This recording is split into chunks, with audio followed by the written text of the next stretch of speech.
அனைவருக்கும் வணக்கம். எதிர்வரும் செப்டம்பர் மாதம் ஐநா மனித உரிமைகள் கூட்டத்தொடரிலே இலங்கை தொடர்பாக ஒரு புதிய தீர்மானம் வர இருக்கின்றது. இந்த வேளையில் இலங்கையிலே ஆட்சிக்கு வந்திருக்கக்கூடிய தேசிய மக்கள் சக்தி அரசாங்கத்தை காரணம் காட்டி இந்த பொறுப்புக்கூறல் விவகாரத்தை முழுமையாக ஒரு மூடி மறைக்கின்ற ஒரு முயற்சிகள் சில சர்வதேச சக்திகளும் இலங்கை அரசாங்கமும் சேர்ந்து முன்னெடுத்து கொண்டிருக்கின்ற இந்த நேரத்திலே கடந்த 3 தசாப்த கால இன அழிப்பு யுத்த காலப்பகுதியிலே ஸ்ரீலங்கா அரசாங்கத்தினால் ஸ்ரீலங்கா அரச படைகளினாலே கைது செய்யப்பட்டும் கடத்தப்பட்டும் காணாமல் ஆக்கப்பட்ட நிலையில் அல்லது கொன்று குவிக்கப்பட்டு புதைக்கப்பட்டவர்கள் என்று சந்தேகிக்கக்கூடிய நபர்களுடைய மனித எலும்புக்கூடுகள் இப்பொழுது செம்மணியிலே வெளிவந்து கொண்டிருக்கின்ற இந்த சூழலிலே இந்த தமிழ் மக்கள் மீதான இந்த இன அழிப்பு விவகாரம் என்பது ஒரு புதிய ஒரு பூதாகார வடிவம் எடுத்திருக்கின்றது. தாயகத்திலும் உலகம் பூராகவும் வாழுகின்ற தமிழ் மக்கள் மத்தியிலே இந்த பொறுப்புக்கூறலுக்கு ஒரு சர்வதேச விசாரணை நடத்தப்பட வேண்டும் என்கின்ற ஒரு கருத்து மேலெழுந்திருக்கின்றது. இந்த வேளையிலே நாங்கள் இந்த வரப்போகின்ற செப்டம்பர் கூட்டத்தொடரை மையப்படுத்தி எங்களுடைய தலைவர் கஜேந்திரகுமார் பொன்னம்பலம் அவர்களுடைய முயற்சியிலே நேற்றைய தினம் யாழ்ப்பாணத்திலே அரசியல் கட்சிகள் மற்றும் மனித உரிமைகளை மையப்படுத்தி செயல்படுகின்ற சிவில் அமைப்புகள் மற்றும் வலிந்து காணாமலாக்கப்பட்ட உறவுகளுடைய அமைப்புகள் மற்றும் சில சர்வமத அமைப்புகளையும் இணைத்து ஒரு அவசர கலந்துரையாடல் ஒன்று ஏற்பாடு செய்யப்பட்டிருந்தது. அந்த கலந்துரையாடலுடைய நோக்கமானது இந்த பொறுப்புக்கூறல் விவகாரத்தை மூடி மறைப்பதற்கு இந்த முயற்சிகள் மேற்கொள்ளப்படு வருகின்ற இந்த சூழலிலே அதற்கு இடமளிக்காமல் எங்கள் மீது எங்களுடைய தேசத்தின் மீது எங்களுடைய மக்கள் மீது ஸ்ரீலங்கா அரசு மேற்கொண்ட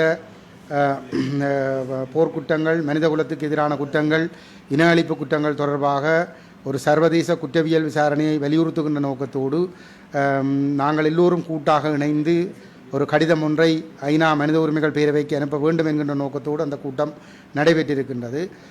குறிப்பாக கடந்த 2001ஆம் ஆண்டு தை மாதம் 15ஆம் தேதி தமிழ் தேசிய கட்சிகள் மற்றும் வலிந்து காணாமலாக்கப்பட்ட உறவுகளுடைய சங்க பிரதிநிதிகள் மற்றும் சர்வமத அமைப்புகளை சார்ந்தவர்கள் மற்றும் இந்த மனித உரிமைகளை மையப்படுத்தி செயல்படுகின்ற சிவில் அமைப்புகள் கூட்டாக கையொப்பமிட்டு ஒரு மகஜர் ஒன்றை அனுப்பியிருந்தார்கள்.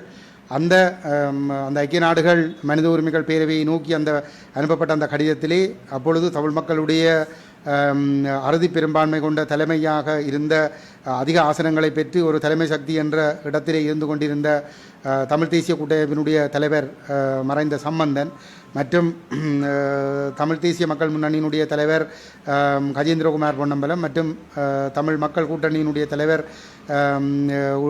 மற்றும் மத தலைவர்கள் சிவில் அமைப்புகள் சேர்ந்து அந்த கடிதத்திலே ஒப்பமிட்டிருந்தார்கள்.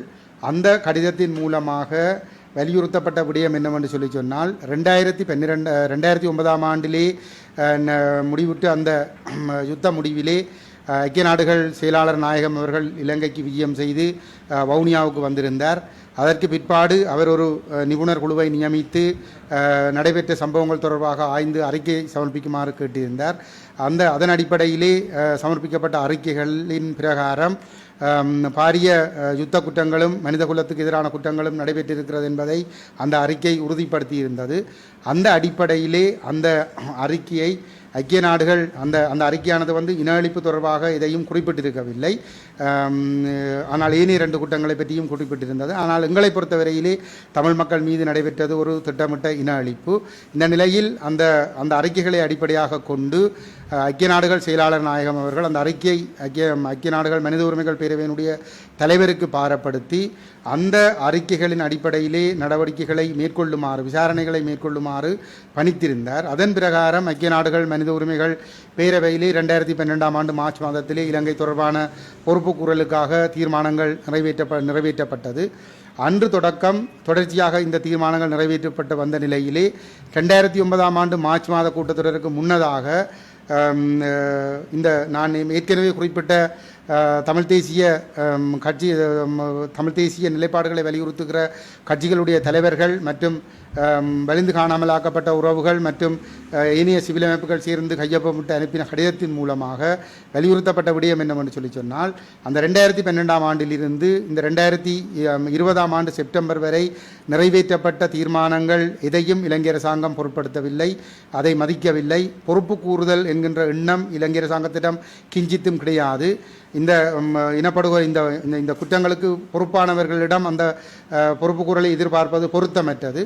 ஆகவே ஐக்கிய நாடுகள் மனித உரிமைகள் பேரவையினுடைய தலைவர் அந்த குறித்த அறிக்கையின் மீது எந்தவிதமான முன்னேற்றகரமான செயல்பாடுகளையும் ஏற்படுத்தி இருக்க முடியாத நிலைமையில் அந்த அறிக்கை மீளவும் ஐநா செயலாளர் நாயகத்துக்கு பாரப்படுத்தி அந்த செயலாளர் நாயகம் அதனை ஐக்கிய நாடுகள் பாதுகாப்பு சபைக்கு பாரப்படுத்தி ஒரு சர்வதேச குற்றவியல் விசாரணையை அல்லது சர்வதேச நீதிமன்ற விசாரணையை ஏற்படுத்துவதற்குரிய நடவடிக்கை எடுக்க வேண்டும் என்ற கோரிக்கைகள் அங்கே முன்வைக்கப்பட்டிருந்தது. அப்போ அந்த கோரிக்கைகளை மீளவும் வலியுறுத்துகின்ற விதமாக அந்த கடிதத்திலே தமிழ் மக்கள் மீது நடத்த இனப்படுகொலைக்கும் ஒரு விசாரணை வேண்டும் என்பதும் அதிலே மிக தெளிவாக வலியுறுத்தப்பட்டிருந்தது.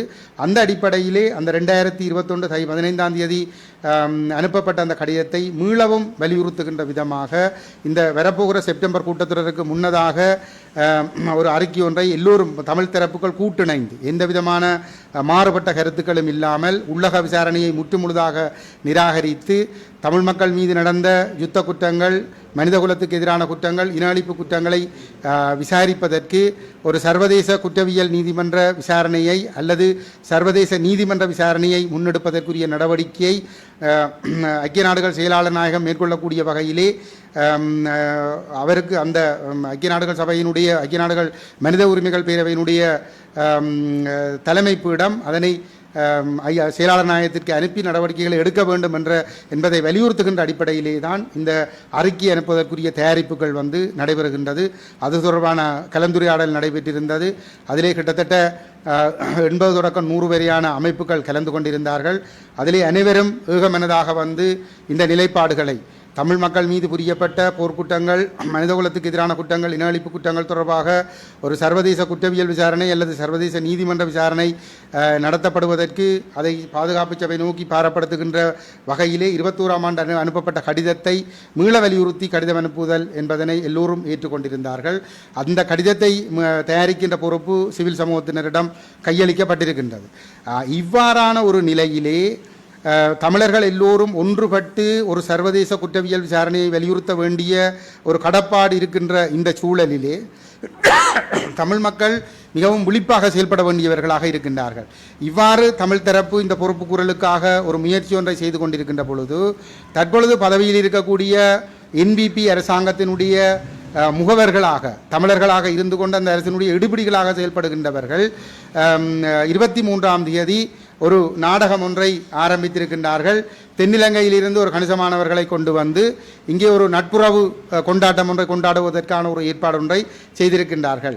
இந்த ஏற்பாடு என்பது தமிழ் மக்கள் மீது 83ஆம் ஆண்டு ஜூலை மாதத்திலே புரியப்பட்ட மிக பிரமாண்டமான நாடளாவிய ரீதியிலான பாரிய இனப்படுகொலையை மூடி மறைப்பதற்கும் தமிழ் மக்களும் அதை ஏதோ கடந்த கால அரசாங்கங்கள் விட்ட தவறு என்பது போன்றும் இப்பொழுது வந்திருக்கிற அரசாங்கத்தின் மீது தமிழ் மக்களுக்கு நம்பிக்கை ஏற்பட்டு தமிழ் மக்கள் கடந்த காலம் எல்லாவற்றையும் மறந்து அரசாங்கத்தோடு ஒட்டி உறவாடி அரசாங்கத்தை பலப்படுத்தி கொண்டு செல்வதற்கு தயாராக இருக்கிறார்கள் என்பது போன்ற ஒரு தோற்றப்பாட்டை காட்டி ஒரு சர்வதேச விசாரணை என்கின்ற அல்லது ஒரு பொறுப்பு கூறல் என்கின்ற விடயமே தேவையற்றது என்கின்ற ஒரு நிலைமையை உருவாக்குவதற்கு அனுரகுமார தலைமையிலான என்பிபி அரசாங்கம் ஒரு பாரிய சதித்திட்டம் ஒன்றை தயாரித்து கொண்டிருக்கின்றது.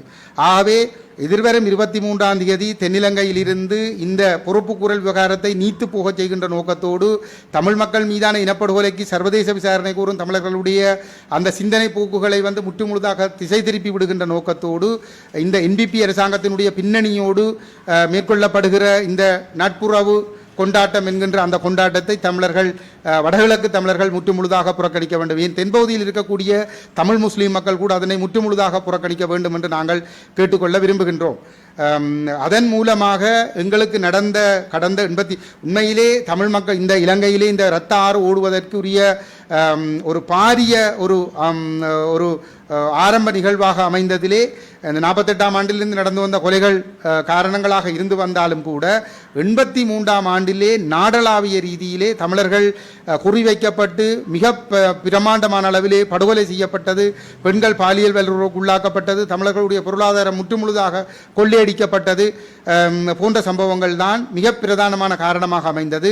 அந்த சம்பவத்திற்கு பிற்பாடுதான் பல்லாயிரக்கணக்கான பல பத்தாயிரக்கணக்கான இளைஞர்கள், தமிழ் இளைஞர்கள், யுவதிகள் தங்களுடைய பெற்றோரை விட்டு தங்களுடைய வீடுவாசல்களை விட்டு வெளியேறி ஆயுதமேந்தி போராடுகின்ற ஒரு சூழல் தோற்றுவிக்கப்பட்டது. அந்த அளவுக்கு மிக கொடூரமான ஒரு படுகொலை அரங்கேற்றப்பட்ட காலமாக 83ஆம் ஆண்டு ஜூலை மாதம் அமைந்திருந்தது. இந்த ஜூலை மாதம் 22, 23, 24, 25, 26, 27 போன்ற காலப்பகுதிகள் என்பது மிக பயங்கரமான படுகொலைகள் கொத்து கொத்தாக நடைபெற்ற காலப்பகுதியாகும். ஆகவே இந்த நாட்களிலே இந்த இனங்களுக்கிடையில் நல்லுறவை ஏற்படுத்தல் என்கின்ற ஒரு ஒரு ஏமாற்று நாடகத்தோடு மேற்கொள்ளப்படுகிற இந்த சதிகளுக்கு எங்களுடைய மக்கள் இடமளிக்கக்கூடாது. இது எங்களுடைய இன அழிப்புக்கான நீதி கோருகின்ற செயல்பாட்டை நீத்து போக செய்கின்ற ஒரு செயல்பாடு. ஆகவே இந்த நாட்களிலே இந்த 23, 22, 23, 24 இந்த வாரங்களிலே எங்களுடைய மக்கள் தங்களுடைய வீடுகளுக்கு முன்னால் பொது இடங்களில் எல்லாம் கருப்பு கொடிகளை கட்டி இந்த எங்களுக்கு நடந்த அந்த கொடூரங்களை மீள நினைவுபடுத்துகின்ற அதே நேரத்திலே எதிர்காலத்தில் மீள நிகழாமை நடைபெறுவதை அந்த சம்பவங்கள் மீள நிகழாமல் இருப்பதை உறுதிப்படுத்தக்கூடிய வகையிலே இந்த சம்பவங்கள் உட்பட 48 நடந்த இனப்படுகொலைகளுக்கெல்லாம் ஒரு முழுமையான சர்வதேச பக்கச்சார்பற்ற குற்றவியல் விசாரணை அல்லது சர்வதேச நீதிமன்ற விசாரணை நடத்தப்பட வேண்டும் என்று வலியுறுத்துகின்ற இந்த தமிழ் தரப்பினுடைய அரசியல் கட்சிகள் மற்றும் சிவில் அமைப்புகள், வலிந்து காணாமல் ஆக்கப்பட்ட உறவுகள் கூட்டிணைந்து மேற்கொள்ளுகின்ற இந்த முயற்சிகளுக்கு வலி சேர்க்கின்ற விதமாக மக்கள் இந்த கருப்பு கொடி போராட்டங்களிலே பங்கு கொள்ள வேண்டும்.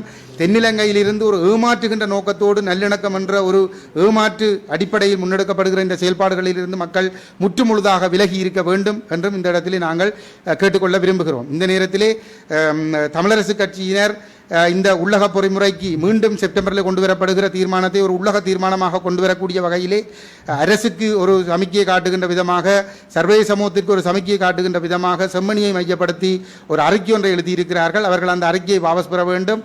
அந்த நிலைப்பாடுகளில் இருந்து பின்வாங்கி இந்த நேற்றைய தினம் கஜேந்திரகுமார் பொன்னம்பலம் அவர்களுடைய தலைமையிலே முன்னெடுக்கப்பட்ட அந்த சர்வதேச குற்றவியல் விசாரணையை வலியுறுத்துகின்ற வகையில் 2021ஆம் ஆண்டு அனுப்பப்பட்ட கடிதத்தை அந்த கடிதம் தயாரிப்பதிலே சுமந்திரனும் சம்பந்தப்பட்டிருந்தார். ஆகவே சுமந்திரன் அந்த நிலைப்பாட்டிலிருந்து பின்வாங்கக்கூடாது. அந்த 2021 தை 15 அனுப்பப்பட்ட கடிதத்தை அடிப்படையாக கொண்டு ஒரு சர்வதேச குற்றவியல் விசாரணையை வலியுறுத்துகின்ற அந்த முயற்சிக்கு தமிழரசு கட்சியும் முழுமையான ஒத்துழைப்பு வழங்க வேண்டும். தமிழரசு கட்சியினுடைய பாராளுமன்ற உறுப்பினர்களும் அதற்கு முழுமையான ஒத்துழைப்பு வழங்க வேண்டும். எந்த காரணங்களை சொல்லியும் இப்பொழுது இந்த பொறுப்புக்கூறல் தொடர்பான பேச்சுவார்த்தைகளில் அவர் இருக்கிறார், இவர் இருக்கிறார் என்ற அந்த சாட்டுப்போக்குகளை கைவிட்டு இந்த செம்மணியை பயன்படுத்தி உள்ளக விசாரணைக்கு வாய்ப்பு கொடுக்கின்ற உங்களுடைய தலைவர்களுடைய செயல்பாட்டுகளுக்கு முற்றுப்புள்ளி வைத்து ஒரு முழுமையான சர்வதேச குற்றவியல் விசாரணையை வலியுறுத்துகின்ற வகையிலே ஒரு மேற்கொள்ளப்படுகின்ற இந்த முயற்சிக்கு ஒத்துழைப்பு தர வேண்டும். இந்த முயற்சிக்கு எங்களுடைய மக்களுடைய பங்களிப்பு மிக முக்கியமானது. ஆகவே நாங்கள் மீண்டும் வினயமாக கேட்டுக்கொள்கிறோம். யாழ்ப்பாணத்தில் இருக்கக்கூடிய எந்த ஒரு சிவில் அமைப்புகளும் தென்னிலங்கையிலிருந்து இந்த என்பிபி அரசாங்கத்தினுடைய பின்னணியோடு கொண்டு வரப்படுகிற இந்த இனங்களுக்கிடையில் நல்லிணக்கம் என்கின்ற பெயரிலே ஏற்படுத்தப்பட்டிருக்கின்ற இந்த நாடகத்துக்குள் அகப்பட்டு எங்களுடைய தலையில் நாங்களே மண்ணள்ளி போட்டுக் கொள்ளக்கூடாது. நாங்கள் எல்லோரும் ஒற்றுமையாக இந்த மாதத்தை ஒரு கருப்பு ஜூலை மாதமாக எங்களுக்கு நடந்த அட்டூழியங்களை வெளிப்படுத்துகின்ற, இனப்படுகொலைக்கு ஒரு நீதி கோருகின்ற செயல்பாடுகளை முன்னெடுக்கின்ற தரப்பாக நாங்கள் எல்லோரும் ஓரணியாக கரம் கோர்க்க வேண்டும் என்று கேட்டுக்கொள்கின்றோம்.